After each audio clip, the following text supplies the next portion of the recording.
సరే నేను గంభీరంగా మౌనంగా చూస్తున్నా. నేను కొడితే వట్టి కొట్టు నాకు అలవాట్లేదు కదా. చూద్దాము.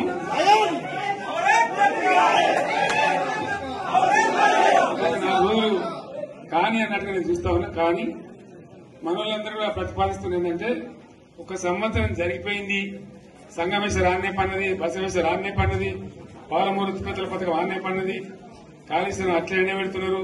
ఇవన్నీ అన్యాయాలున్నాయి. కాబట్టి ఫిబ్రవరి నెలాఖరులో ఒక పెద్ద బహిరంగ సభ పెట్టాలి, ఇలా కథ చూడాలి అని జరుగుతూ ఉంది.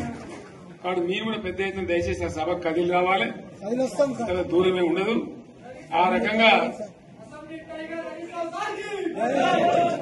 తెలంగాణ శక్తి ఏందో మరొకసారి చూపించి వీళ్ళ మెడలు వంచి ఇప్పుడు సాధించాలి. భవిష్యత్తు కోసం కూడా కొట్టాడకు మనం సిద్ధంగా ఉండాలని తెలియజేసుకుంటూ, పరమేశ్వర్ గారికి అంతటి లోకమంత్రం ఇది. కోటి రూపాయల భూమి ఇప్పుడు 50 లక్షల కట్టలేదు.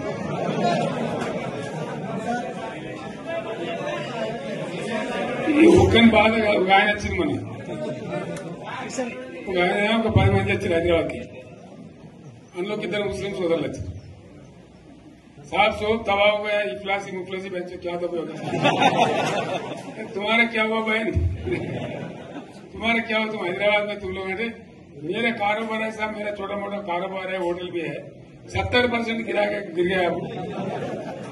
हर कोई पूछ रहे, हर कोई केसीआर को याद कर रहे सामान వాళ్ళు మాట్లాడుతున్నారు.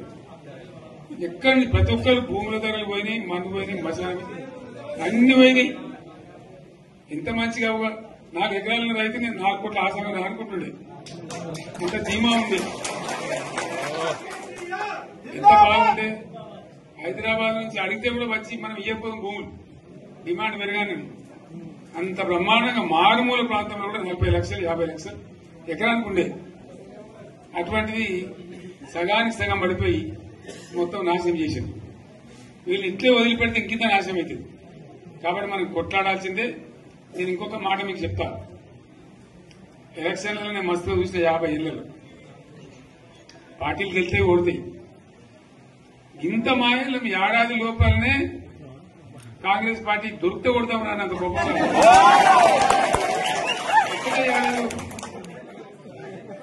ఇంకా వాళ్ళ పొంద తెలివికి నిన్న వారి పార్టీ మంది పెట్టలు అదేందో పోలింగ్ పెట్టిన వాడు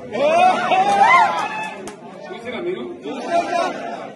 ఆ పోలింగ్ పెడితే 70% మనకట్టింది, 30% వాడు పెట్టింది, మనం పెట్టింది కాదు. 75 ఈ పరిస్థితి. అదే నేను ఏమంటున్నా అంటే, ఫామ్ హౌస్ అంటే ఏముంటది, వారి ఉంటది, మాకు ఉంటది, అలా ఉంటది. కాంగ్రెస్ వాళ్ళు ఎంత మంచి చేస్తే పాల్పడి తవ్వచ్చు కూడా లంగత దీన్ని ఫామ్ హౌస్ అని మనం బదనాం చేసి అంతే కదా. నేనేమంటున్నా అంటే, అన్ని మబ్బులు వీడిపోయినట్టు ప్రజలకు అన్ని తెలిసిపోతున్నాయి. మంచి ఏంది, చెడ్డ ఏంది, ఏం జరిగింది అన్ని ఇంకా ఘోరమైందని చెప్తాను. వీళ్ళ తెలివితక్కువతనానికి ఏమైంది? నిన్న మొన్న రిపోర్ట్ వచ్చింది. Comptroller and auditor general of India అని కాగ్ అంటారు దాన్ని. కాగ్ రిపోర్ట్ వచ్చింది. పోయిన సంవత్సరం మన గవర్నమెంట్ లో వచ్చిన ఆదాయం కంటే 13,000 కోట్ల రూపాయల ఆదాయం తగ్గిపోయింది.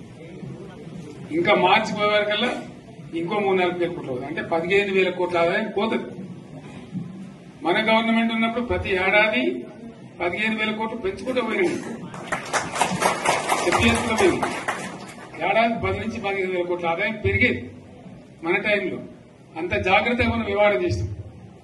ఇలా ఉల్టా 15,000 కోట్లు పడిపోయింది. ఇంకా వాడేమిస్తాడుగా, ఇంకో ఇస్తారా? ఇంకో 4-5 నెలల నుంచి జీతాలే కష్టమైంది. దొడ్డు అందరు పెండింగ్ పెట్టి రిటైర్ అయిన దొరుకుతారు పైసలు మీకు చూస్తారు కదా పేపర్లలో. సో ఆ విధంగా రాష్ట్ర ఆర్థిక పరిస్థితిని కూడా దివాలా తీయించారు. ఇవాళనేం కాదు, 100కు 100% ఇప్పటికే ప్రజల నిర్ణయానికి వచ్చారు. డెఫినెట్ గా రాబోయే గవర్నమెంట్ మనదే అని అనుమానం కూడా అవసరం లేదు.